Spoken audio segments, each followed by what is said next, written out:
So, good afternoon, everyone, and welcome to today's webinar organized by ecoDa and Forvis Mazars. We will be exploring today where we currently stand regarding auditor rotation and selection rules under EU regulation. And we will also consider what key lessons can be drawn from recent years of implementation. We will also touch on the interconnection with non-financial reporting, the role of digitalization, and the current market situation. Auditor selection and rotation are not just compliance issues. They are important elements of trust and corporate integrity. To help us address these challenges, we are delighted to be joined today by three experts. First of all, we have with us today David Herbinet, Global Head of Audit and member of a group of executive committee at Forvis Mazars. We have also with us two distinguished independent board members, also audit committees chairs, Alina Praovanu, as well as Anne-Hélène Moncellato. So it's my pleasure to hand over to our first speaker, David Herbinet. So David, the floor is yours. Thank you. Thank you, Beatrice, and good afternoon to all. Delighted to be joining this webinar with Anne-Hélène and Alina, and we'll do everything we can to make the next hour as interesting for you as possible. To introduce the topic that we are covering today, we thought it would be useful to start with a general introduction of and maybe a reminder of the regulation that has come into play nearly 10 years ago. So 10 years is always a good milestone to look at what has happened. So, but let me start with just some high-level pointers as to what this regulation was trying to do. It came on the wake of the 2008 financial crisis, with a view to strengthen the framework for the audit of public interest entities. It had 5 big objectives. The first objective was to enhance auditor independence. And in that context, it introduced mandatory rotation, cooling off period. I'll come back to that. The second objective was to improve audit quality and transparency. So there are some requirements in the regulation to require a report to the audit committee with detailed audit findings, for firms to issue a transparency report, and to strengthen the quality control and reporting to supervisory authorities.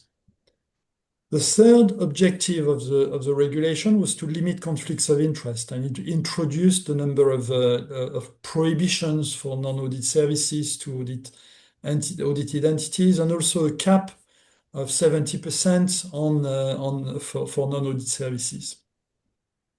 The fourth objective was to promote market diversity, and we'll come back to that because it's important to the tendering process that was recommended and encouraged in the regulation. And the fifth objective was to strengthen the oversight of the audit profession and of audit generally, with more power to the national competent authorities and encouraging cross-border cooperation across member states. So 5 big objectives for the regulation.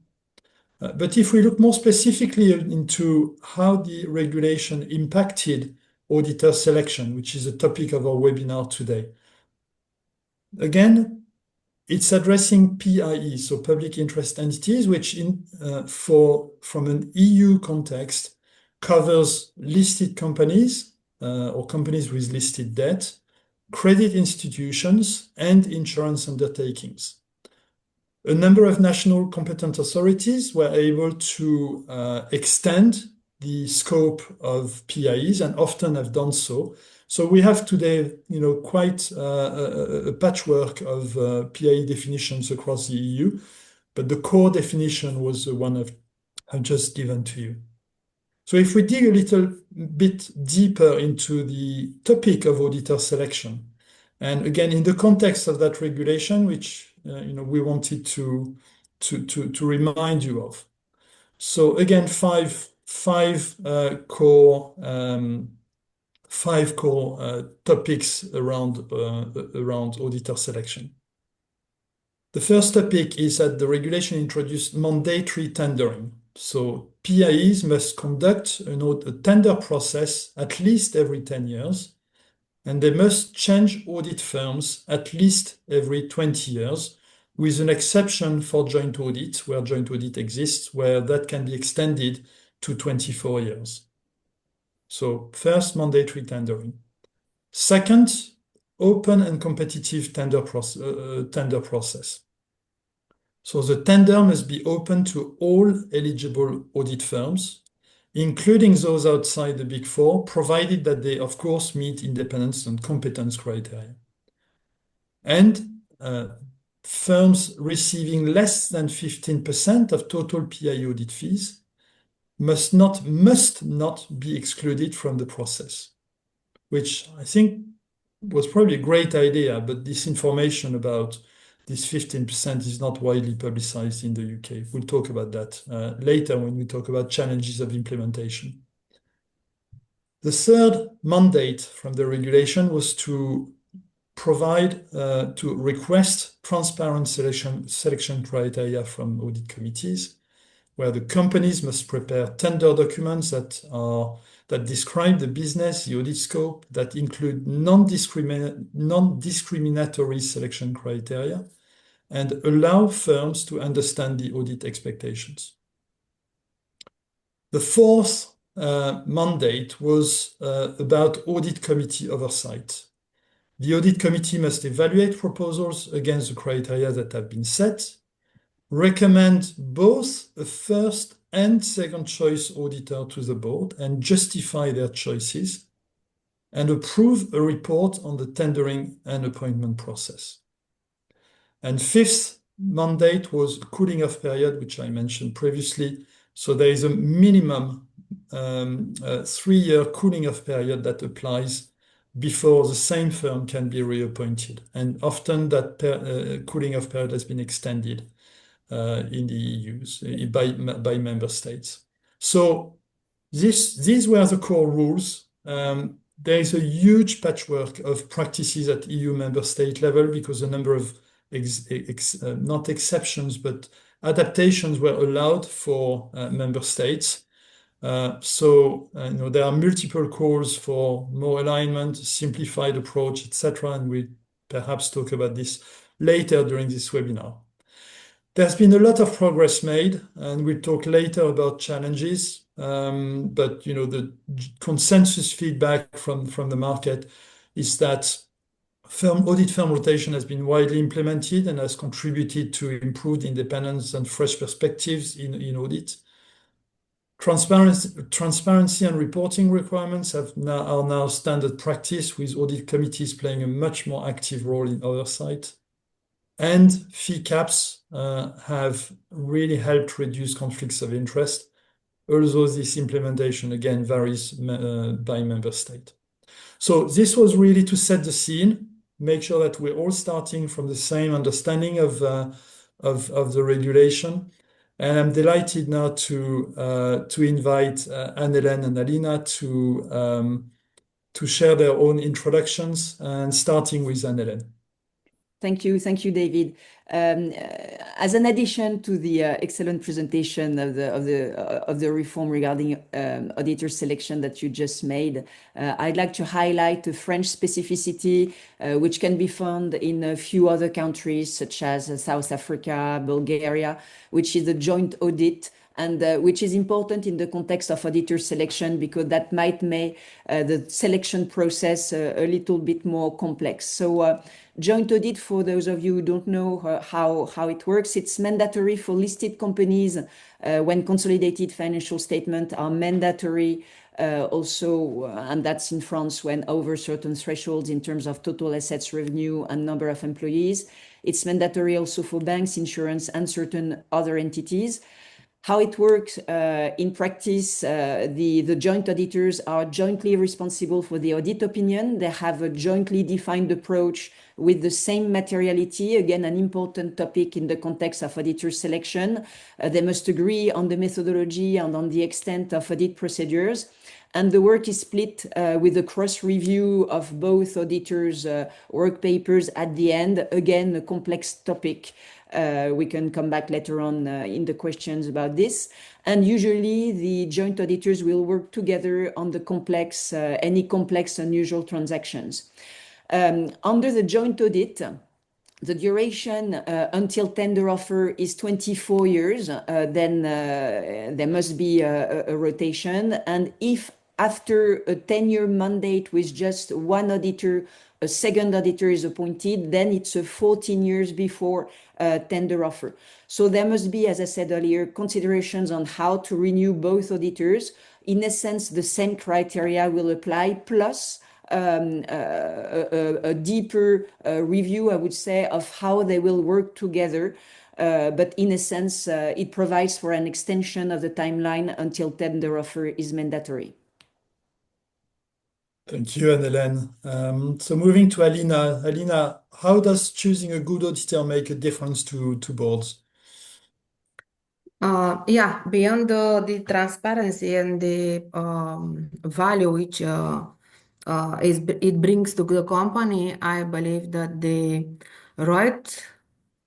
choice of the right auditor is actually a strategic decision of the board, and the role of audit committee is quite important in this process. I would say that the right auditor, it brings a lot of values to the companies, but I will stick to the most important three, which I consider are the most important. The first one, it would be clarity. A good auditor, a strong auditor, it brings clarity to the board by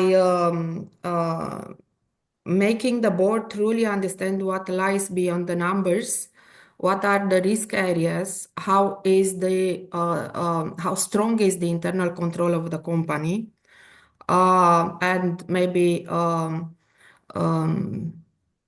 unusual transaction, unusual behaviors.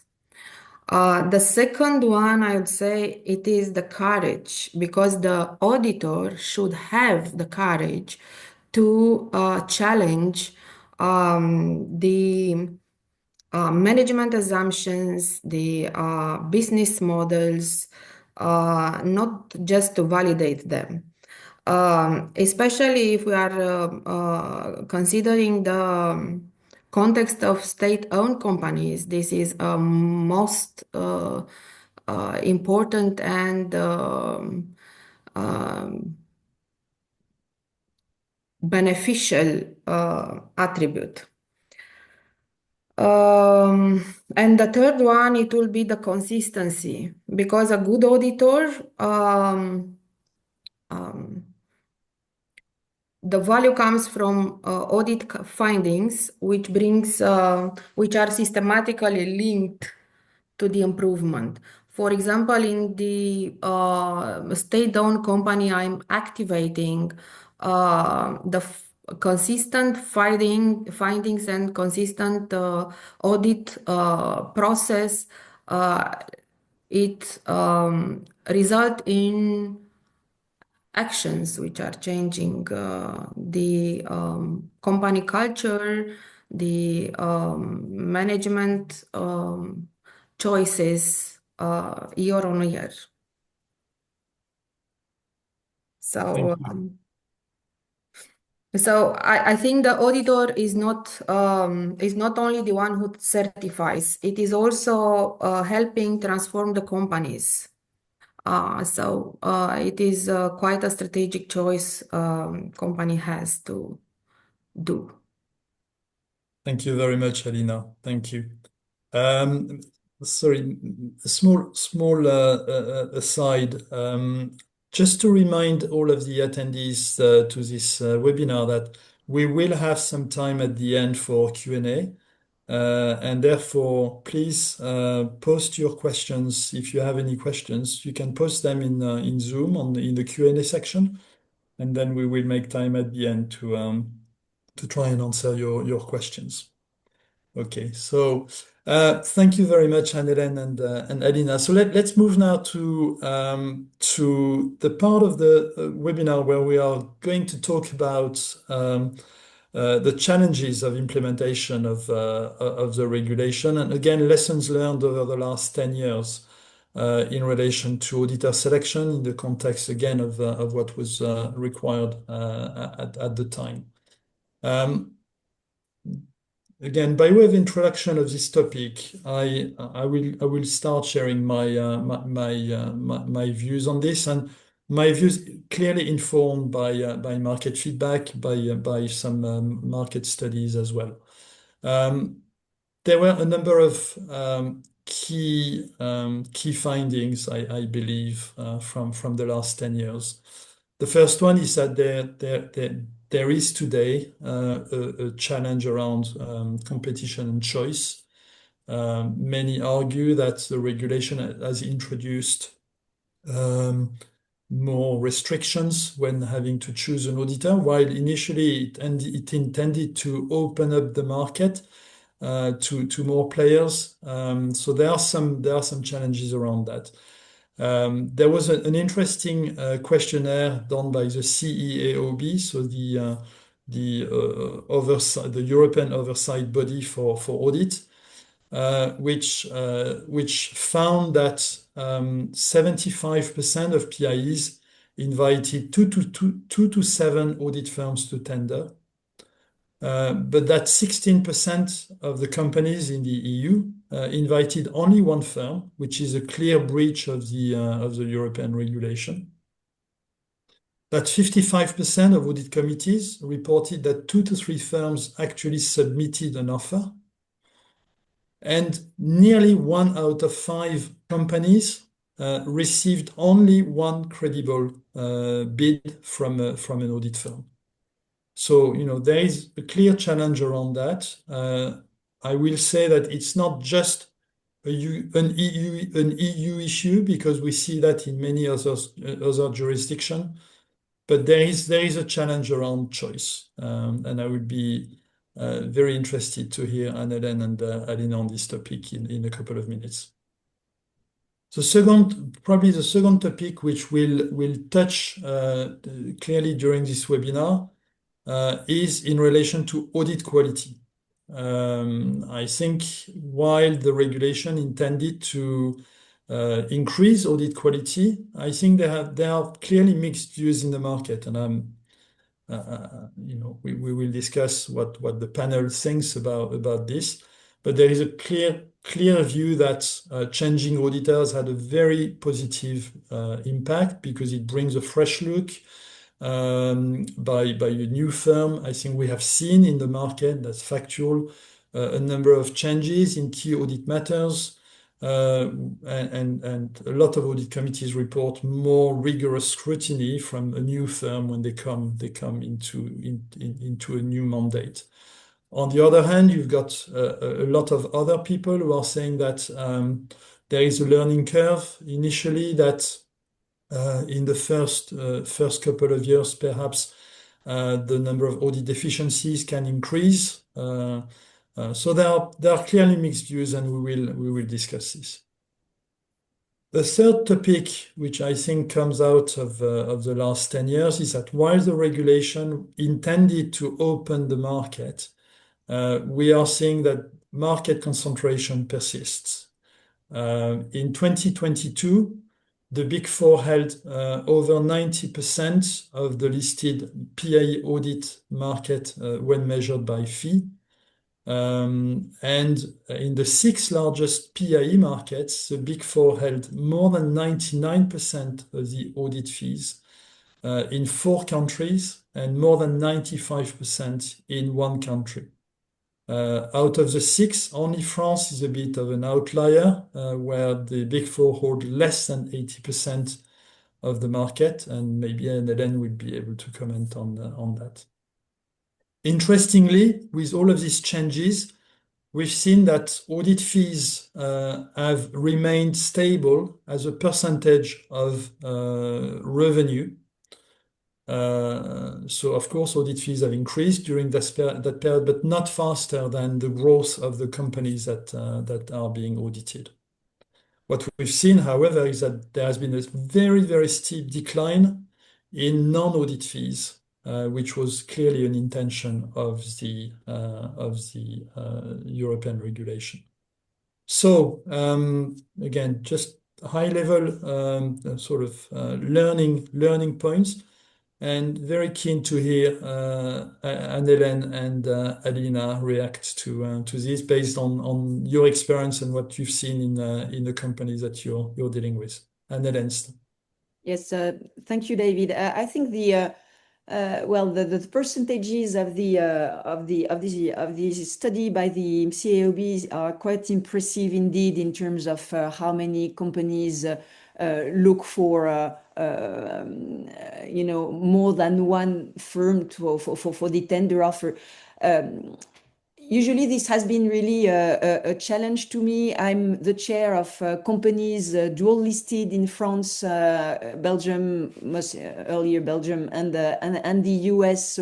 So we had a very specific criteria, which was to look for auditors which were registered with the US audit regulator, the PCAOB.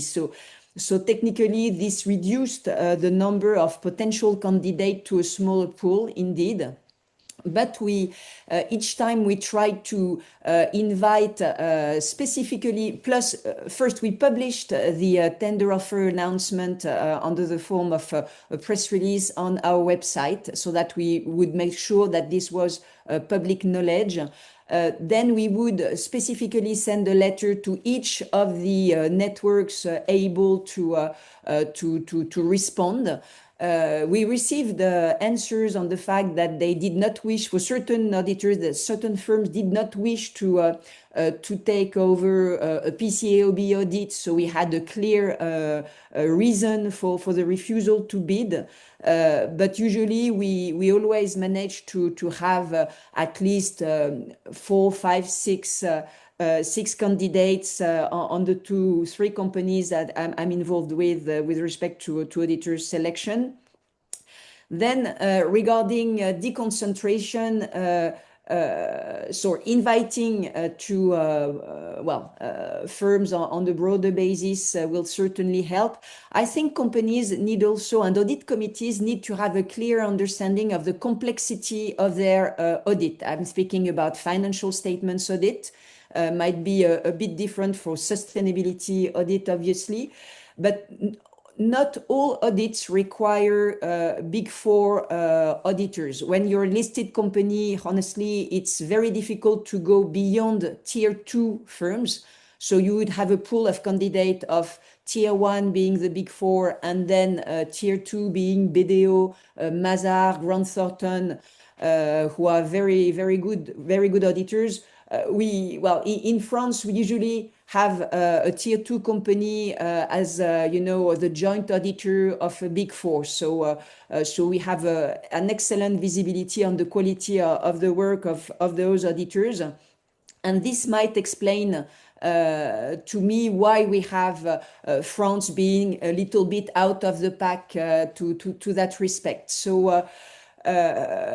Coming back to the first point I developed regarding the complexity of the audit, if you are, I would say, a company with standard business, not a high degree of complexity, meaning not super complex transactions, you will be very well off with a tier 2 company, even a single auditor, and this will help them grow. But also, if there are some extent of complexity, such as you're using blockchain or cryptocurrencies, or you have a very highly specific transaction, unusual complex transaction, you can always discuss, in terms of having an expert to the CFO in reviewing the accounting treatment of that transaction, and that will be reviewed by the technical department of your audit firm, being tier 1 or tier 2. So you can very much, it's really the understanding of the audit committee. Do we really require only a Big Four, or can we look for another firm which will do an excellent job as well? Thank you, Hélène. Alina, what's been your experience? Yeah, in Romania, I think we are a bit better, meaning that, of course, the market is dominated by the Big Four, the Tier 1 audit companies, but there are enough Tier 2 and even Tier 3 companies which are taking audit missions for big companies. But I think in Romania, what is specific is also the choice of Big Four. There are a lot of situation when the Tier 1 companies, they don't want to bid because of the reputational risk. So depends on the company. We are let's say, emergent market. So we are not, we don't have national businesses that so mature in order to be interesting for the Tier 1, let's say, auditors. But in Romania, I would say that we do have a good market openness from this perspective.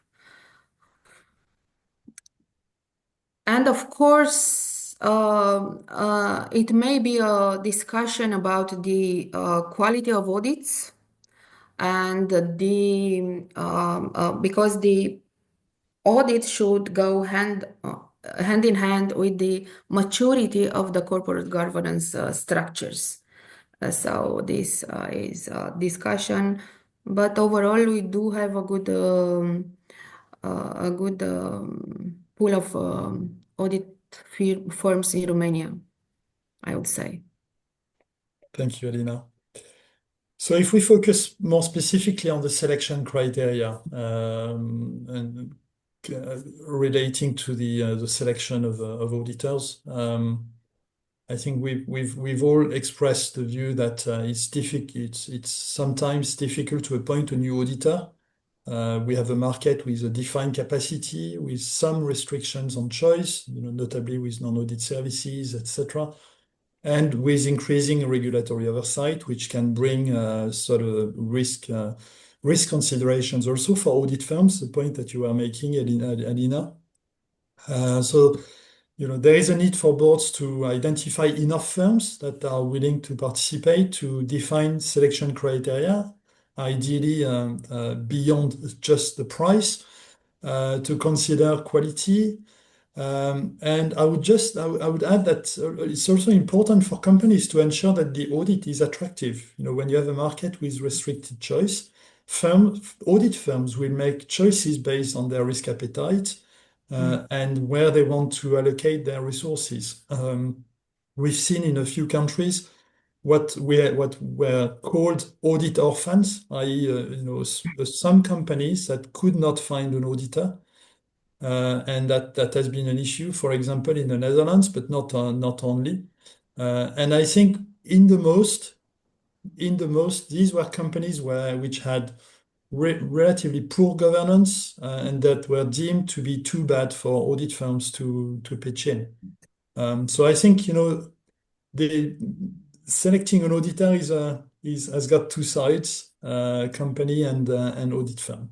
There has also been a new development in the last 3 years, which I think will be interesting to discuss. We've seen, on the one hand, the arrival of significant private equity capital into the accountancy and audit market. There is much attention on this, and because it can have consequences potentially on audit quality or independence. And the second big development, of course, and I think it was mentioned briefly by Hélène, and we'll talk about that for longer now, is that auditors have the scope of of what is expected of an auditor is now much broader, notably with sustainability assurance under the CSRD directive. Even though Omnibus 1 is looking to simplify the requirement, it's still a big requirement for many companies in the EU. So two big developments, I think, which have an impact on the selection of auditors. So, Alina, what do you make of this? What selection criteria have you seen as being effective, and how do you typically go about choosing the right firm on your audits? I think there are two layers we should look, and I'm talking now from the audit committee perspective. There is the company and there is the team. So I always put the criteria which shall ask to the question: is the auditor capable enough to conduct the audit of my company? So has enough resources. The fee of which he earns from me is low enough in order to to have independence and cognitive doubt and all that attributes which matters. And then I'm always asking to nominate the team, maybe not with name and individual, but from the expertise point of view, from the seniority and experience. The mix, we are always looking at the right mix between the juniors and seniors. Also, we do request to list the methodology, especially when we have, in case of companies which has specific issues. For example, multiple entities across the countries, maybe financial informatic systems which are not totally integrated, or services which has good or an important component of digitalization. Yeah? So it requires to have a right mix, and we are asking to list down the team components. So this would be one of the most successful, I say, because it is actually it is like a profiling the auditor you need, because you need better, you know better what you need. So any auditor which will bid, they will bid based on their experience on the market, especially if they never worked with you, you know. So this would be one of the most efficient, good practice and good criteria for the choice of the auditor. Thank you, Alina. And Hélène, what's been your experience? Yes, thank you, David. Basically, it was a very broad question. You touched criteria, private equity, and sustainability. So let's respond to this in that order. So selection criteria, you mentioned criteria beyond audit fees. Obviously, you need to consider competencies, sector experience, quality of team, as Alina said, but also the depth of the audit approach, and including the setup of materiality. Materiality is really a key point, as it bears the greatest impact on the extent of the audit. So we need to be very careful of that and not select auditors with very low fee, but a very high materiality, for example, because it means that the effort of the audit will be really reduced. So as I said earlier, audit committee should clearly understand the degree of complexity involved in the audit to make sure that they have, its risk assessment and what I put in, to respond to that risk assessment in terms of robustness of the what I'm looking for within my future auditors. So there should really be a change of focus.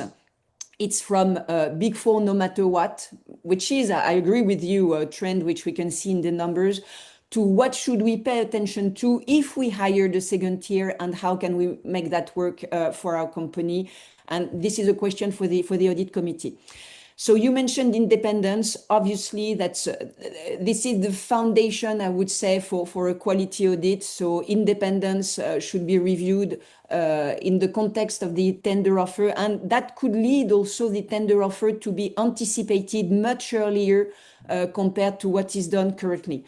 Now, going into the different criteria the audit committee should probe in the selection process, and as you mentioned, and really the audit committee should pay a lot of attention to the process and be involved. That's required by the regulation, and this is really one of the components that the EU intended with the EU audit reform that would lead to the concentration of the audit market and a better quality of the audit. But coming back to those criteria, I would definitely look at whether there is some extent of familiarity based on previously existing non-audit engagement from the would-be auditor and the CFO.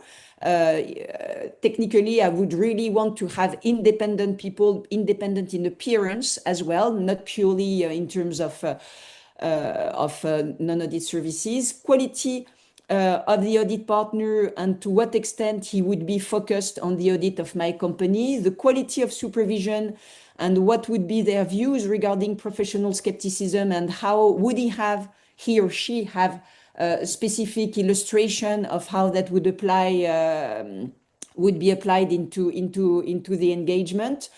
I would look at the quality of interaction with the engagement quality reviewer and the whole quality control structure and also quality of interaction with the firm technical resources.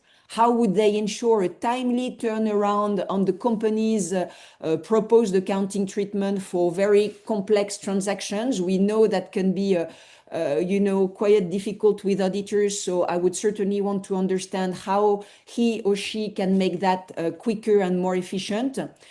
Also, a side question, which is important. We know that the quality control system at the audit firm is important, and there is this new standard which has been issued, ISQ M1, which is in essence a testing of the quality control system at the audit firm. So I would probably inquire if this is implemented. It's voluntary application, but all big networks, and I'm including tier 2, are applying that.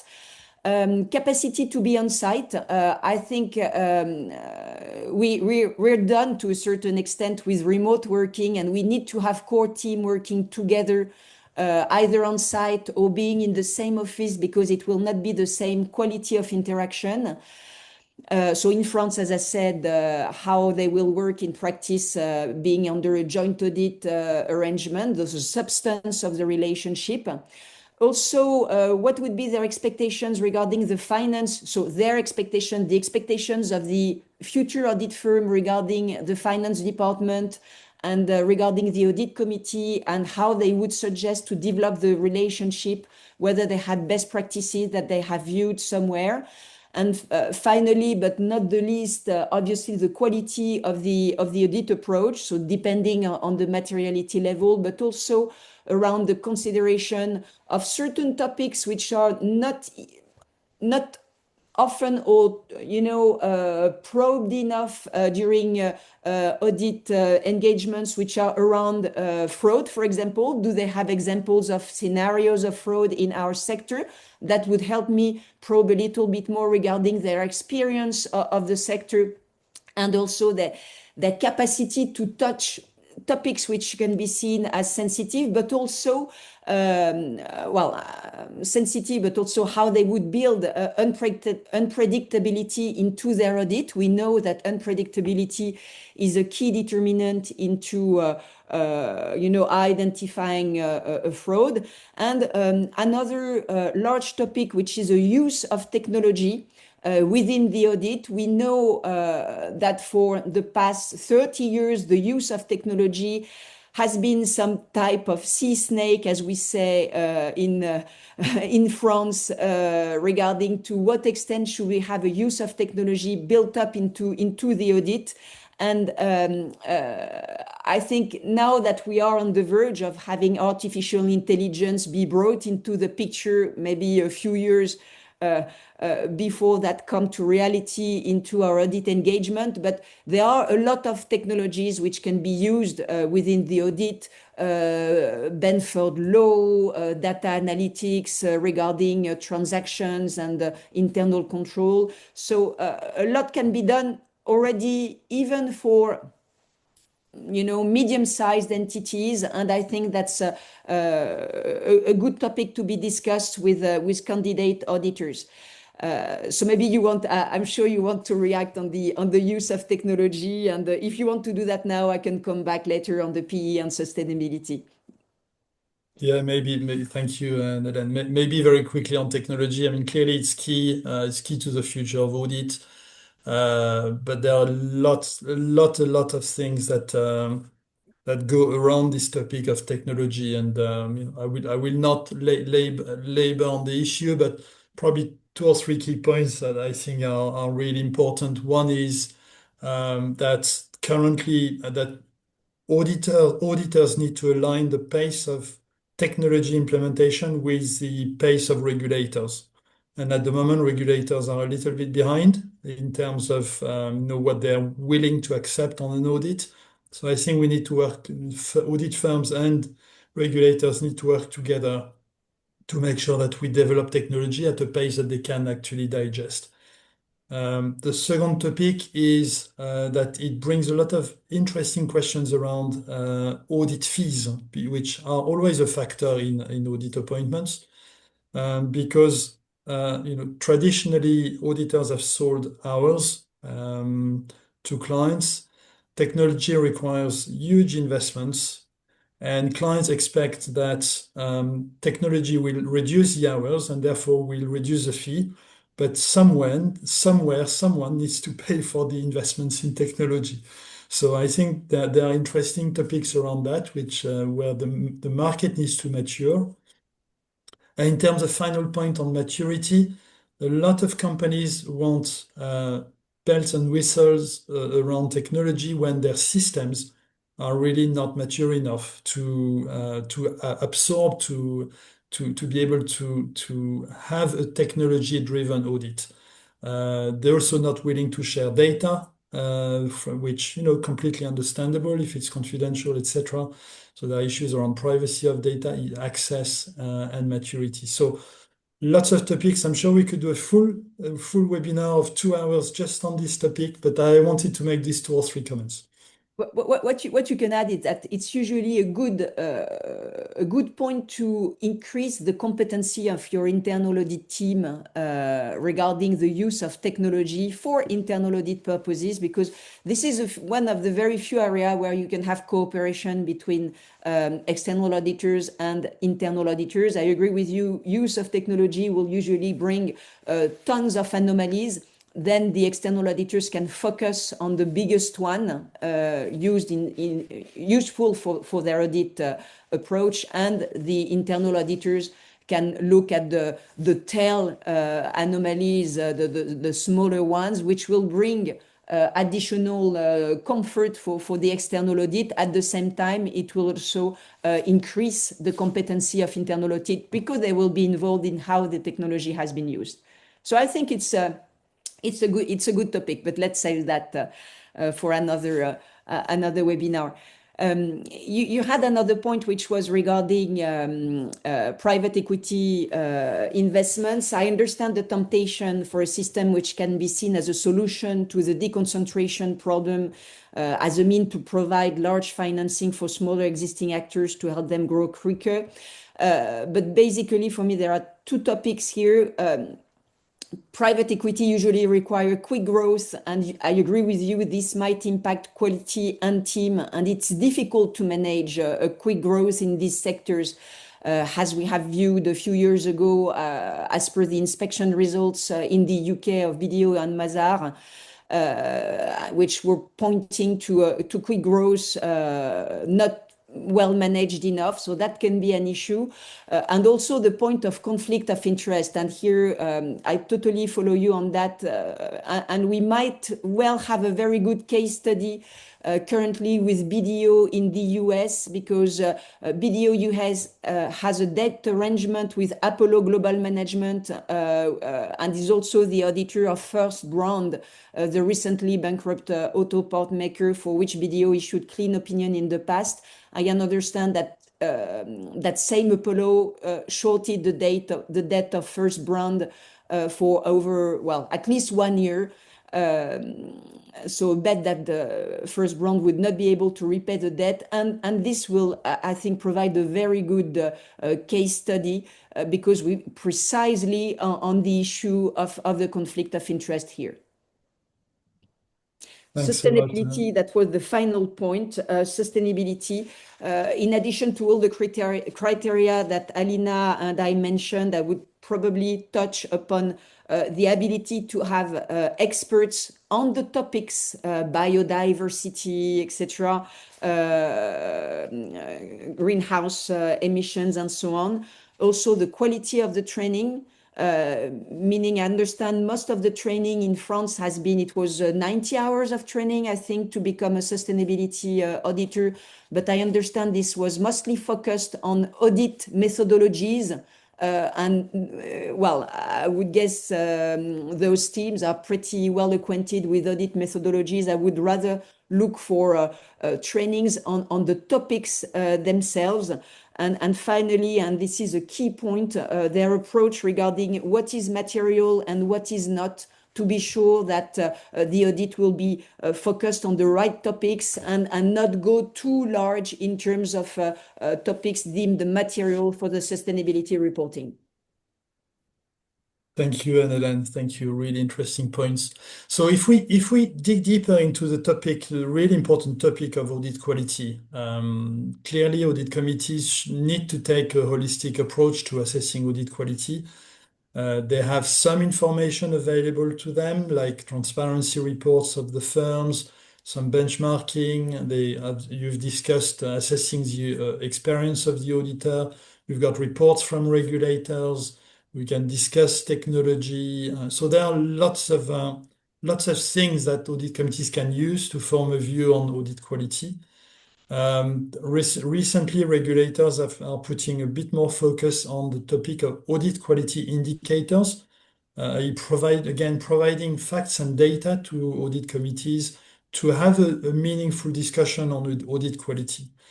So, I'm interested in understanding from you, Alina and Hélène, if there are particular additional points compared to what we've already discussed in terms of what you can use, what is useful to you to assess audit quality, coming from maybe third parties or from the outside.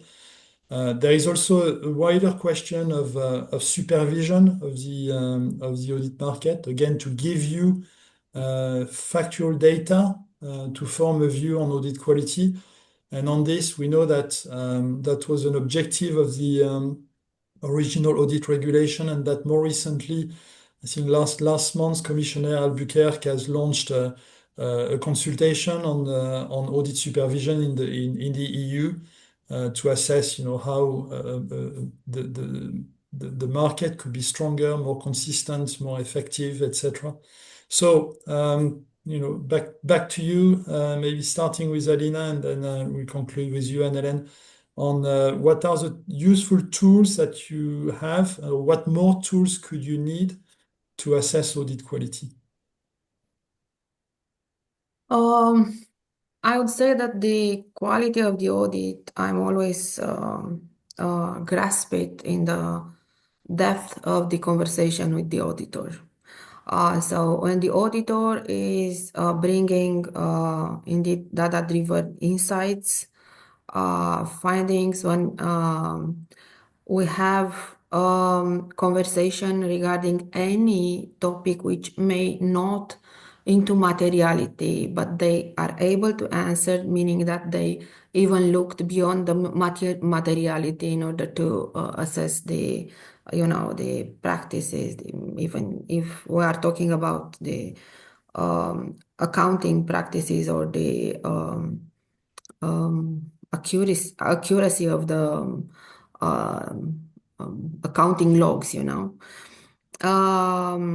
So this is also always you can see it in the report to the audit committee. And I am seeing in it in the recommendation. I always appreciate an auditor which is giving me insights of the topics which audit committee or the board should monitor on more regular basis. This is indices for the quality of the audit, of course. And if I'm thinking about the quality, if it is also the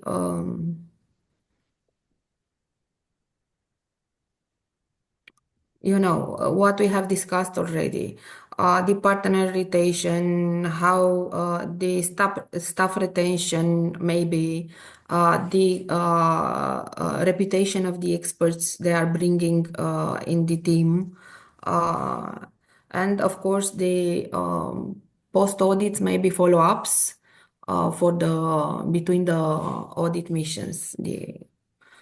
So this I would say. Yeah, it is a good practice. Okay. Thank you, Alina. And Hélène, any additional points? Thank you, David. I think the point that Alina just made, are there areas not covered enough, areas regarding the financial statement and financial statement audit not covered enough by the audit committee, is an important one, namely the capacity of the auditors to bring their views to the audit committee and look for improvement everywhere in the chain of governance. In addition to that, I would definitely look at the audit partner, whether he's focused on the audit, assisted by a competent senior team, proactive with the audit committee, and we just provided an example of that. Not afraid of discussions and well articulated on sensitive topics such as disagreement with the CFO, for example. Difficulties with an accounting, complex accounting positions, fraud inquiries. I would look for really a robust individual here, but also open on the difficulties facing the audit. So any potential improvement for the finance and accounting department, or also open regarding upcoming inspection from the audit regulator and any outcome, even some negative outcome. So discussing deficiencies, action plan, for example, to what extent are they open to their own improvement on their side, and open to discuss that with us. The quality of the approach, as I said, which is also reflected in the quality of the deliverables. The slides that he puts forward to the audit committee, are they concise, well written, understandable by non-IFRS experts, usually. Also, there has been some talk about audit quality indicators, especially in the US, and for me, the most efficient audit quality indicator is, a spreadsheet of the audit hours, not fees, split by grade, expertise, and audit areas. and then a follow-up budget, actual compared to previous year actual, because it will tell me about the right involvement of experts, of partners and senior managers, right involvement and focus, and also the conditions for the audit. And because we have, in terms where we have inefficiencies in the audit, and that's coming to the point you made regarding internal control. When we have inefficiencies in the audit, very often we need to ask the question regarding inefficiencies within our company, the processes at the finance department, the IT system that are used in the context of the financial information and so on, internal control over financial information. Can we have those types of questions? And this will be embedded with such a detailed of our split by grade, expertise, and audit areas. Also, is the audit partner listening to audit committee's comments regarding improvement, of the slides, of the quality of the relationship, etc. I would look also at the quality of judgment. Are they able to concisely explain high technical topics? Are they supportive of their technical department positions? And what is, as Alina mentioned, the quality of the dialogue and of the discussions that they have with the audit committee? And finally, I will probably look, I look at the informed views of the CFO. And when I mean informed, if I'm on a large group, I would probably ask my CFO to ask the large subs CFOs, the finance and accounting team, to have a feeling of whether the more junior team, more junior members are qualified, trained enough, and trained, in audit, obviously, the sector, but also my companies, so that we don't lose too much of experience with, unavoidable team rotation, I would say. So these would be the criteria. These are the criteria that I use looking at auditor quality, which is really, something that you do all along the 6-year cycle with your auditor. In France, it's a 6-year mandate. But also when we are closer to a renewal, reappointment or tender offer, this is something that we discuss a little bit more in depth. Thank you, Anne-Hélène. And clearly, with you and Alina, we are looking at best practice. But if I may, we are seeing a lot of bad practice as well out there in the market. Unfortunately, we see audit tenders where the fee is clearly and visibly the only criteria for selection, where the audit tender is led and only led by the procurement team with no access to the audit committee. So, it's great to hear the good practices and the best practices, but it's clear that the market, as a market, also needs to mature quite a bit still, even 10 years into 10 years later. So, just interrupting yes, of course. David here, it helps to say maybe that in France we have sanctions for not applying the regulation properly, meaning with a deep involvement. The audit committee is responsible for the auditor's appointment, so you have to be engaged. You have to participate. All those topics you mentioned regarding what information is put, at the potential candidates, put forward to the potential candidates, whether we invite more than one firm and so on. We have, monetary sanctions, which can be up to 250,000 for an individual, and up to 1 million euros for a representative of a company. And we have also, we would be forbidden to exercise as independent board member if we were found in breach of those regulations. So I think that France has applied the sanction regime that was allowed in the EU audit reform to the fullest extent, and really, I think it helps with driving people, applying best practices, which is just what's written in the regulation, at least for PIEs. No doubt. Thank you. Thanks for the clarification. I didn't know that. So I've been encouraging questions, but we've had none. So we kept the discussion going, which I think was very good anyway. We have 1 minute left, so maybe just a few words, Alina and Hélène. Any final maybe final thoughts or final recommendations for the people who are listening to us today? Alina? Yeah. So we have regulation, supervision, oversight, and all of that. What keeps me all the time to be alert is the following question. And the question is, if my company, where I am the chair of audit committee or board member, is tomorrow on the headlines for, I don't know, fraud or something, what do I say? How can I stand my work as board member or as audit committee chair to be able to say that I have done all my best. Fraud is difficult to identify, but I have done all my best, and the practices, the procedure were best in class. Thank you, Alina. Final comment, Anne-Hélène? Yes, I think Alina again said a very, very good point.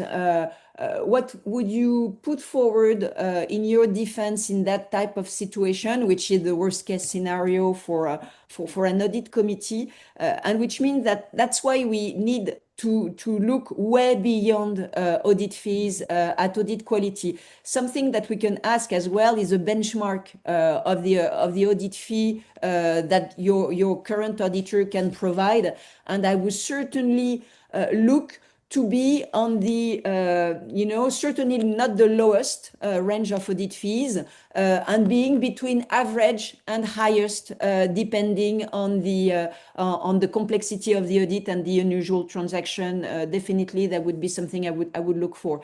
Also, regarding tender offer, we spoke about selection criteria, but the timing of the tender offer is really key. And we see in France for large companies, but that's very, very applicable for medium-sized entities, to conduct the tender offer 2-3 years in advance, because it will enlarge the pool of candidate and checking the ability of the potential candidate to terminate any non-audit services they would have been conducted in the event they were chosen. And second best practice would be for the audit committee to be sure to keep a pool of candidate by screening non-audit services given to Big Four, Tier 2, Tier 3.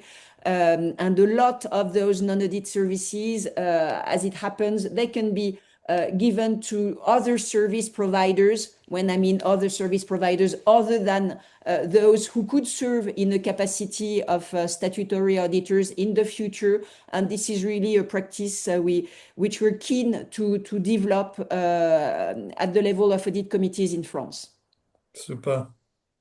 We're 3 minutes behind, so I think we should close. My only final comment would be that there are a lot of high-quality firms outside the usual suspects, I would say that.